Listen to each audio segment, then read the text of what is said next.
Deus ensina coisas novas, porque os bons também sofrem. Deus está distante de nós? Até o final desta videoaula você encontrará as respostas para essas perguntas.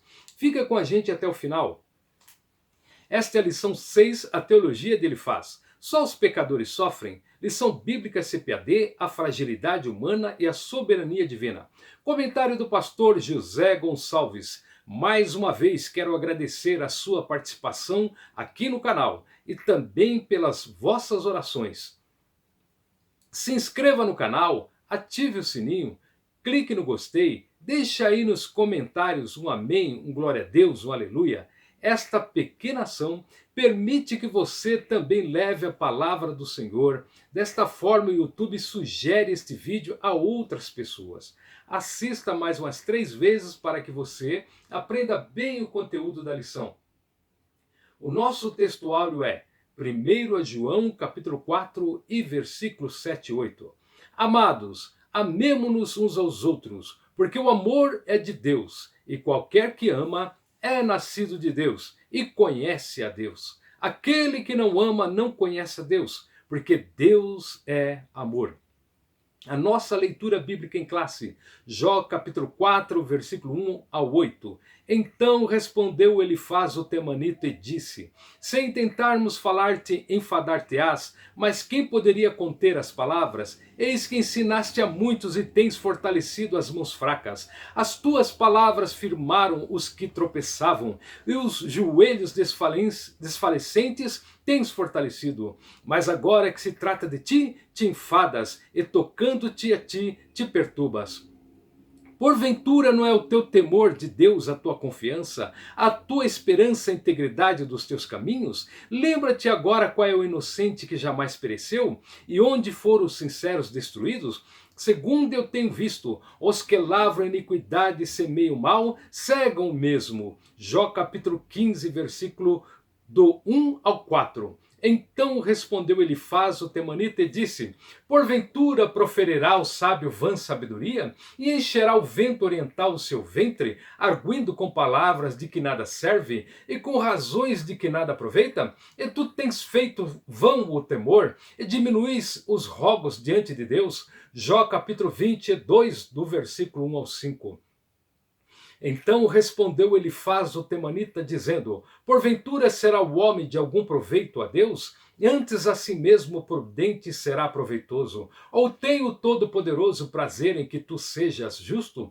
Ou algum lucro em que tu faças perfeitos os teus caminhos? Ou te repreende pelo temor que tem de ti, ou entra contigo em juízo? Porventura não é grande a tua malícia, e sem termo as tuas iniquidades? Quais são as origens do sofrimento?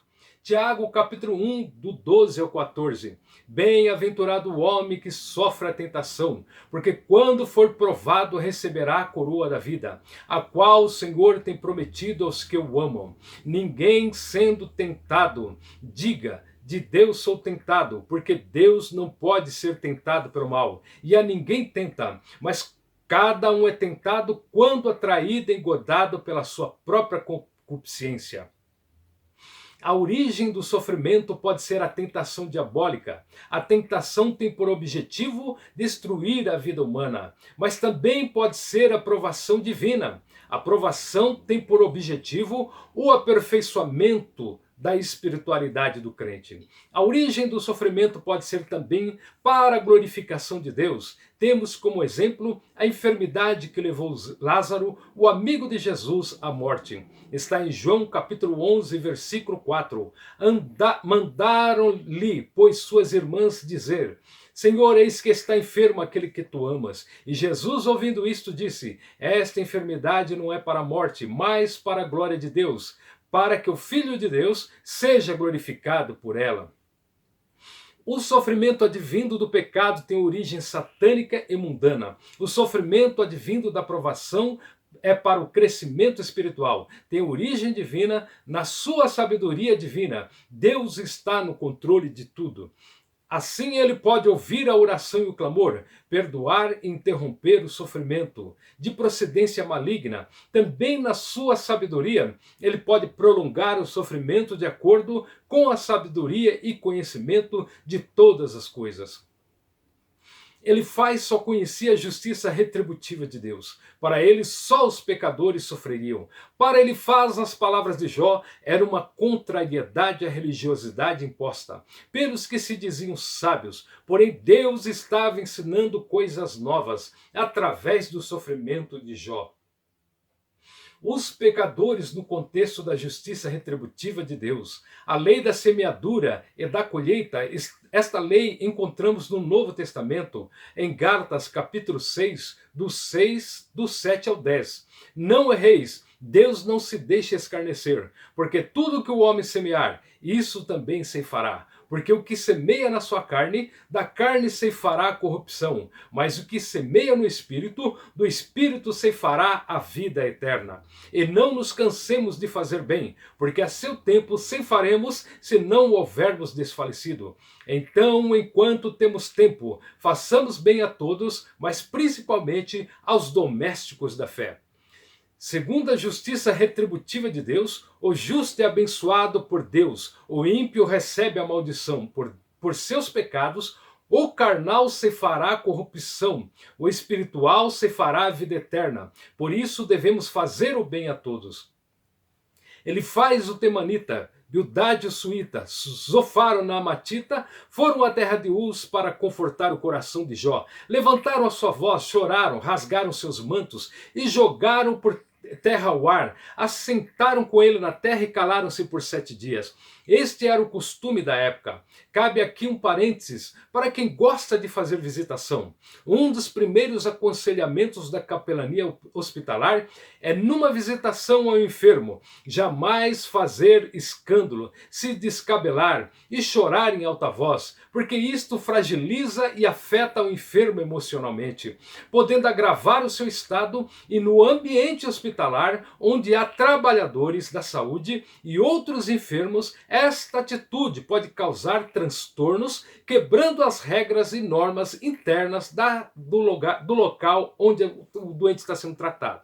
Continuando o assunto, o pensamento tradicional teológico era a velha sabedoria, justiça retributiva de Deus, a lei da causa e efeito, ou seja, se fizer o bem, então receberá a bênção, se fizer o mal, então receberá a maldição. Mas qualquer um pode ver com seus próprios olhos e sua própria experiência de vida, pessoas malignas e ímpias, cheias de dinheiro, morando bem e comendo o que há de melhor, e sendo respeitadas ainda. Enquanto outros pobres, porém honestos, cidadão de bem, compassivo e solidário, vivem desempregados, sem dinheiro, devendo água e luz, doentes e famintos. É o que nós vemos diariamente. Por isso a importância desta lição de hoje. O homem colhe o que plantou, assim determinava o amigo de Jó. Ele defende que o homem colhe o que plantou. Veja em Jó capítulo 4, versículo 8. Segundo eu tenho visto, os que lavram a iniquidade e semeiam o mal cegam o mesmo. Nossa moralidade exige um resultado para as nossas ações. Veja na Bíblia, em Salmo capítulo 1 e versículo 6. Porque o Senhor conhece o caminho dos justos, porém o caminho dos ímpios perecerá. 1 Pedro capítulo 3 e versículo 12. Porque os olhos do Senhor estão sobre os justos e os seus ouvidos atentos às suas orações, mas o rosto do Senhor é contra os que fazem o mal. Para ele os pecadores devem pagar por seus pecados. Então Jó sofria porque pecou e deveria se responsabilizar pelo seu pecado. Biblicamente falando, ele estava certo, porém não completamente. A questão da soberania de Deus ele não havia aprendido, pois Deus faz como quer no campo dos propósitos de Deus para cada pessoa individualmente, pois para cada um Deus tem um plano. Nisto ele tinha muito que aprender. Não devemos julgar precipitadamente e nem acusar, pois não temos todo o conhecimento dos fatos, somente Deus conhece o passado, o presente e o futuro de uma pessoa. Isto ele faz, esqueceu ou não sabia? A queixa de Jó. O universo é regulado pela lei da causa e efeito. Para toda causa há um efeito, e para todo efeito há uma causa. Assim, os bons devem ser recompensados, e os ímpios devem ser punidos. Porém, essa lei não se aplicava a Jó. Ele faz-te um conhecimento parcial a respeito do que dizia com essa declaração. Jó sentiu-se só e abandonado. Você pode conferir depois em sua Bíblia no livro de Jó, capítulo 6 e versículo 1, capítulo 6 e versículos do 14 ao 23, capítulo 6 do versículo 8 ao 13. As falas de Elifaz pioraram o estado emocional de Jó. Algumas pessoas que visitam enfermos deveriam se calar, porque quando abrem a sua boca, não dizem coisas boas e pioram a situação do necessitado. Jó volta a se queixar da sua situação. Confira também na sua Bíblia, no livro de Jó, Jó capítulo 7, do versículo 11 a 21. A melhor forma de encontrarmos paz, calma, direção e solução é falar com Deus. Assim passou a fazer Jó. Assim devemos nós fazermos também. Quando você ouve conversa de um e de outro que não estão em sintonia com o Espírito Santo, é melhor ir orar, que você ganha melhor. Os pecadores no contexto da tradição religiosa. Ortodoxia engessada. Ortodoxia engessada é o ensino, a doutrina, o mandamento que não se consegue mover, alterar, está imobilizada. Para Elifaz, as palavras de Jó afrontam a velha sabedoria engessada. Se Jó era mais sábio, isso significava que os antigos estavam errados. Jó era para eles um pecador arrogante. Elifaz passa a falar duramente com Jó. Uma ameaça à tradição religiosa Elifaz passa a validar a sua sabedoria na religião. Capítulo 15, do versículo 7 ao 10. És tu, porventura, o primeiro homem que nasceu? Ou foste formado antes dos outeiros? Ou ouviste o secreto conselho de Deus e a ti só limitaste a sabedoria? Que sabes tu que nós não saibamos? Que entendes que não haja em nós? Também há entre nós encanecidos e idosos, muito mais idosos do que teu pai. Encanecido significa de cãs brancas, cabelos embranquecidos era símbolo de sabedoria. Jó era sábio, mas a sabedoria de seus amigos era mais antiga e de acordo com a religião. Seus amigos eram mais velhos, portanto mais sábios. Porém, Deus estava ensinando algo novo para Jó e seus amigos, e a nós também. Um defensor celeste.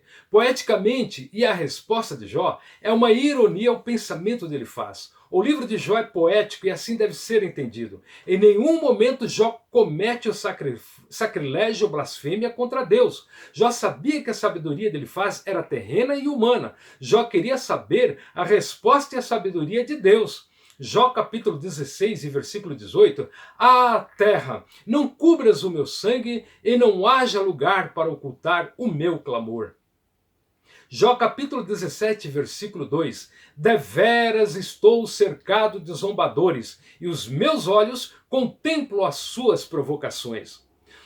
Jó procura por um intercessor, um mediador, de uma forma poética e profética. Jó prenunciava a vinda do nosso Senhor e Salvador Jesus Cristo, que é o nosso fiel e único intercessor. Veja em João capítulo 15, versículo 15. Já vos não chamareis servos, porque o servo não sabe o que faz o seu Senhor, mas tenho-vos chamados amigos, porque tudo quanto ouvi de meu Pai vos tenho feito conhecer.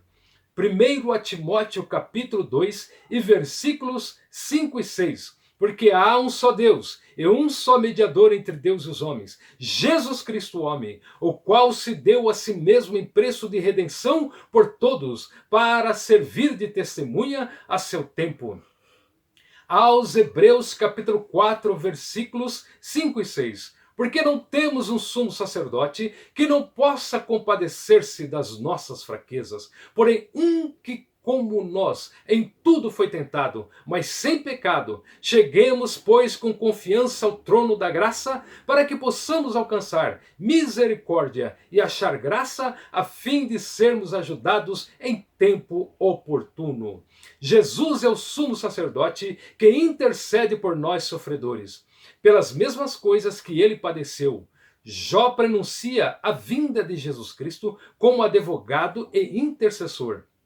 João capítulo 1 e versículos 5 e 7. E esta é a mensagem que dele ouvimos, e vos anunciamos, que Deus é luz e não há nele trevas nenhumas. Se dissermos que temos comunhão com ele e andarmos em trevas, mentimos e não praticamos a verdade. Mas se andarmos na luz como ele na luz está, temos comunhão uns com os outros. E o sangue de Jesus Cristo, seu Filho, nos purifica de todo o pecado.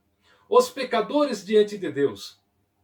Os pecadores diante de um Deus infinito. Deus não se importa com quimeras humanas. No terceiro discurso ele apela para a transcendência divina. Você poderá ler na sua Bíblia em Jó capítulo 22. Isto diz respeito aos tributos divinos que são superiores em relação aos anjos e aos humanos. Deus é infinito, nós somos finitos. Deus é plenamente santo, nós somos parcialmente santos. Ainda não temos um corpo glorificado. Deus é imortal, nós somos imortais. Deus é onisciente, nós não temos todo conhecimento. Deus é onipresente, nós não estamos em todo lugar. Deus é onipotente, nós não temos todo poder. Portanto, para ele faz, Deus se afastou de Jó por causa da sua pecaminosidade. Deus, na sua grandiosidade, não se envolveria nas queixas e reclamações sem fim de Jó. Jó deveria se arrepender dos seus pecados. Quimera é um monstro mitológico, cuja existência não é real, verdadeira, é fictício, fantástico, que tem cabeça de leão, corpo de cabra, cauda de serpente. Na figura de linguagem, significa um sonho impossível, imaginação que tende a não se realizar, algo fantástico, absurdo ou monstruoso. Para ele faz, Jó era um sonhador disparatado, isto é, desprovido de sentido, que é absurdo, contrário ao bom senso, despropositado, pois Deus não se envolveria com os problemas da terra e muito menos com os problemas de Jó. Deus caminha com os homens. Jó cria na imanência de Deus. A imanência e a transcendência de Deus dizem respeito à relação de Deus com a criação. Quando falamos que Deus é totalmente superior e está acima de sua criação, estamos afirmando que ele é transcendente. Já quando falamos que Deus pode ser encontrado ativamente dentro de sua criação, estamos afirmando que ele é imanente. Isaías capítulo 57, versículo 15, nos explica melhor a transcendência e a imanência. Porque assim diz o alto e o sublime, que habita na eternidade e cujo nome é santo. Num alto e santo lugar habito, como também com o contrito e abatido de espírito, para vivificar o espírito dos abatidos e para vivificar o coração dos contritos. Jó mostra que acredita na transcendência de Deus. Jó reconhece que Deus é soberano e faz o que lhe apraz. Mas Jó acredita que Deus, na sua grandiosidade, também é imanente. Isto é, Deus está próximo de nós.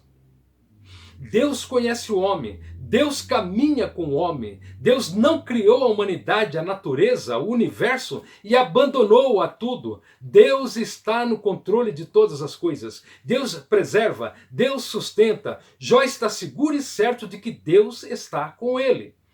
A respeito da imanência de Deus, conta-se uma ilustração de uma menina criança que explica a transcendência e a imanência de Deus de uma forma simples e humilde e infantil, dizendo que Deus é tão grande que não cabe no mundo inteiro e ele é tão pequeno que está dentro do seu pequeno coração.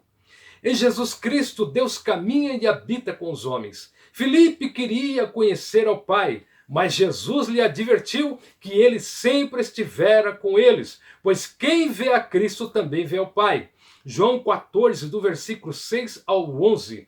Disse-lhe Jesus: eu sou o caminho e a verdade e a vida. Ninguém vem ao Pai senão por mim. Se vós me conhecesseis a mim, também conhecerias a meu Pai. E já desde agora o conheceis e o tendes visto. Disse-lhe Filipe: Senhor, mostra-nos o Pai. O que nos basta? Disse-lhe Jesus: estou há tanto tempo convosco e não me tendes conhecido, Filipe?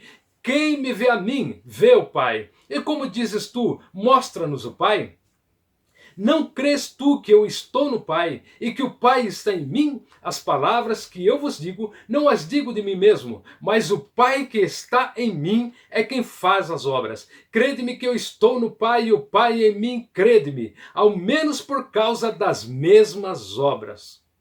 Portanto, meus queridos irmãos, Deus habita no alto e santo lugar, mas também habita com os pobres, com os necessitados e com os sofredores. Glórias a Deus! Assim Deus é santo, Ele está com você e passa com você nas provas e tentações. Glórias a Deus por terminarmos mais esta videoaula e pela sua palavra que permanece para sempre. Assista mais umas 3 vezes para você aprender bem o conteúdo da lição. Se inscreva no canal, ative o sininho, compartilhe. Deixe aí nos comentários um amém, um aleluia, um glória a Deus. Dessa forma, o YouTube oferecerá esta aula às outras pessoas. Com esta ação, você estará pregando a palavra de Deus juntamente conosco. A próxima lição é a lição número 7, Teologia de Beldade. Se há sofrimento, há pecado oculto? Aprenderemos que a existência de sofrimento não quer dizer que haja pecado oculto. E em nome de Jesus, Deus abençoe a sua casa, Deus abençoe a sua família, Deus abençoe a sua vida, hoje e sempre.